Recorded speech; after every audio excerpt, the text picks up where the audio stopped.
امرأة أسمي هذه المرأة امرأة فيها من الطهارة والنقاء ما فيها، قصة لطهارة ونقاء. سوف أذكر لك هذه القصة ولكن بأسلوب أدبي. اليوم معنا هذه القصة لكن بصيغة شعر وأدب، لن أنثرها نثرا بل أحكيها شعرا. فاسمع يا رعاك الله إلى قصة امرأة خدعها الشيطان، ضعفت نفسها. امرأة ضعفت نفسها فوقعت في الحرام، وقعت في الفاحشة، وقعت في الذنب العظيم، في ذنب كبير. ندمت، احترقت ندما، ملت حياتها. ماذا أفعل؟ ماذا أصنع؟ فعلت الجرم العظيم، فعلت الفاحشة. يا ويلي لما صنعت هذا؟ كيف فعلت هذا؟ يا ويلي كيف تجرأت وقعت في الفاحشة. والمصيبة الكبرى أنها تعيش في عصر النبوة والنبي عليه الصلاة والسلام بيننا. فعلت هذا ورسول الله بيننا يدعونا إلى الخير ويقرأ بيننا ولا تقربوا الزنا إنه كان فاحشة وساء سبيلا. ندمت، تقطع قلبها. ماذا تفعل؟ سوف أذهب إليه. لا تذهبين. الشيطان يقول لها لا تذهبين، وهي تقول لا، سوف أذهب، سوف أجلس بين يدي الحبيب، سوف أعترف له بما صنعت. لا، ماذا تفعلين؟ أجننت؟ سوف يقتلونك. عقوبتك أنت متزوجة وزنيت، سوف ترجمين بالحجارة. لا يا فلانة تفعلي. لا، بل سوف أفعل. لا أتحمل، النار تضطرم في صدري في قلبي. سوف أذهب إليه وأعترف بين يديه. تعترف بين يدي من؟ تفتح يدها عند من؟ عند حبيبها، عند صاحب الرحمة، عند محمد عليه الصلاة والسلام. نعم إنها فضيحة، نعم سوف تقتل، نعم سوف تذبح، لكنها لا تتحمل أن تسكت. ما أتحمل السكوت والصمت. سوف آتي إليه وأعترف له بالخطأ. جاءت إليه ونار الجوف تستعر، ودمعة العين لا تنفك تنهمر. جاءت إليه تجر الهم مخبتة، كأنها أشعث أضنابه السفر. فراشها السهد والأحزان كسوتها، والبؤس يعصر قلبا كاد ينفطر. جاءت إليه وموج الغم ملتطم، والنفس لهفا وحبل السعد منبتر. جاءت إلى الرحمة المسداة في لهف، وفي ساحة الأمن لا ذل ولا خطر. الحد يدرأ والأحكام عادلة، والذنب مغتفر والعرض مختفر. تقدمت والضمير الحي يشحذها، لجنة نحوها الأرواح تبتدر. واستجمعت تفضح الأسرار في أسف، لعلها في مقام العرض تستتر. وهج الفضيحة أمر يستهان به، فحرقة الجوف لا تبقي ولا تذر. تأتي إلى النبي عليه الصلاة والسلام فتأتي تقول يا رسول الله، ودموعها تنهمر والقلب يضطرم. قال لها ماذا تريدين؟ قالت يا رسول الله زنيت. ماذا؟ زنيت. فصد عنها النبي عليه الصلاة والسلام، صد عنها. استغفر الله، ماذا تقولين؟ قالت يا رسول الله زنيت. لعلك لم تزني، لعلك لم تفعلي. يصد عنها النبي عليه الصلاة والسلام. والله يا رسول الله زنيت، والله فعلت. والنبي يصد وهي تصر، والنبي يصد وهي تصر. فأقبلت ورسول الله في حلق من صحبه، وفؤاد الدهر مفتخر. فأفصحت يا لهول الخطب وانفجرت، وطالما هدها الإطراق والفكر. قالت له يا رسول الله معذرة، قالت له يا رسول الله معذرة، ينوء ظهري بذنب كيف يغتفر.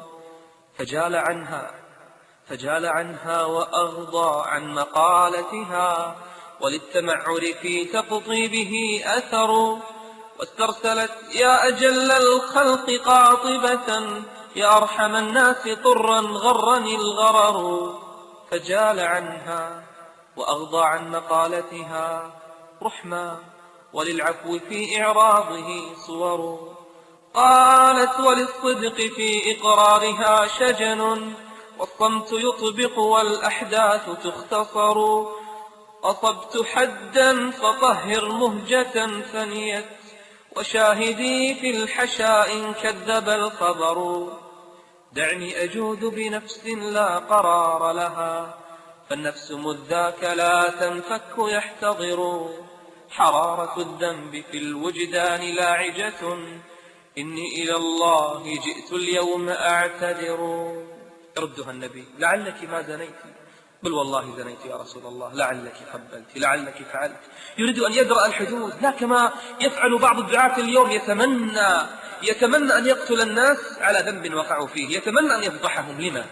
الأصل الستر، الأصل لعلك ولعلك ولعلك. ادرأ الحدود بالشبهات.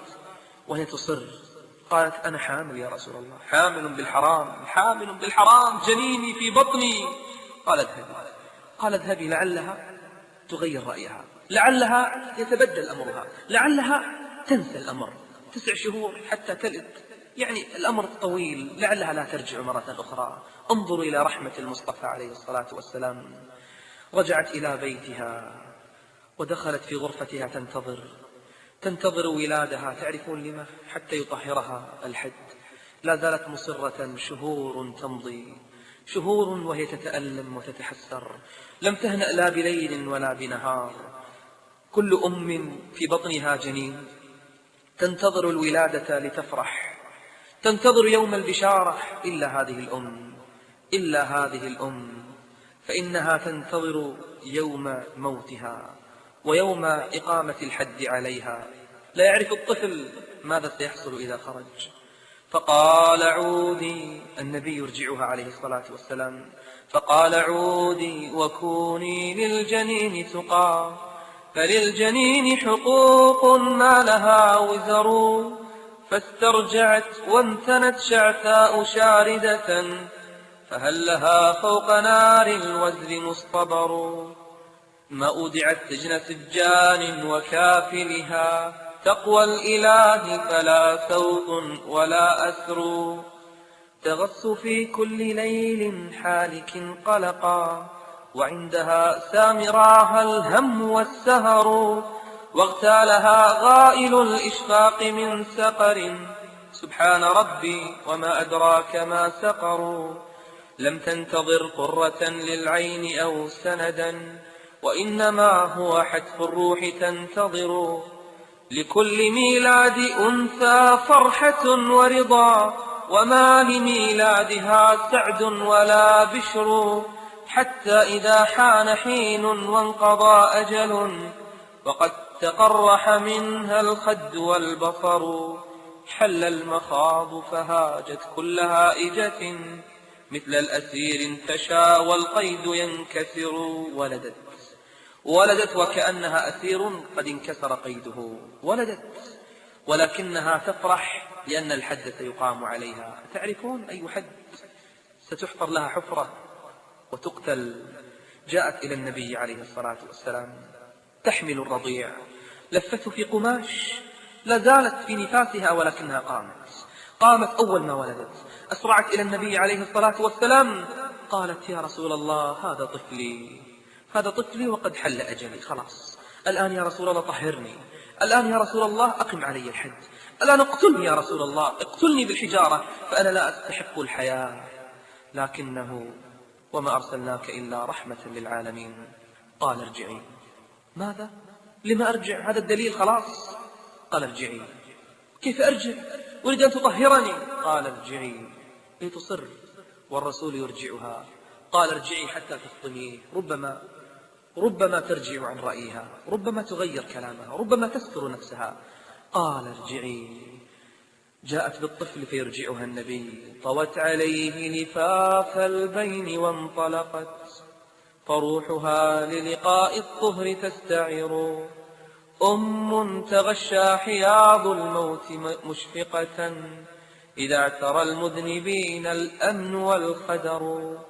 وأقبلت يا رسول الله ذا أجلي، قال العناء وكسري ليس ينجبر.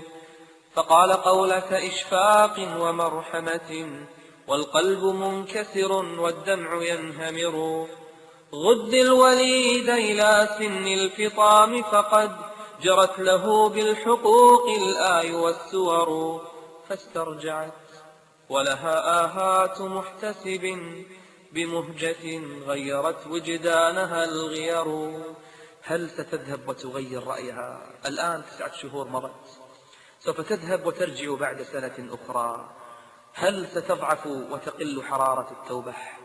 هل ستركن النفس إلى هذه الدنيا وتغير كلامها ورأيها، أم لا زالت مصرة؟ هل ستبقى حرارة الندم والتوبة في قلبها؟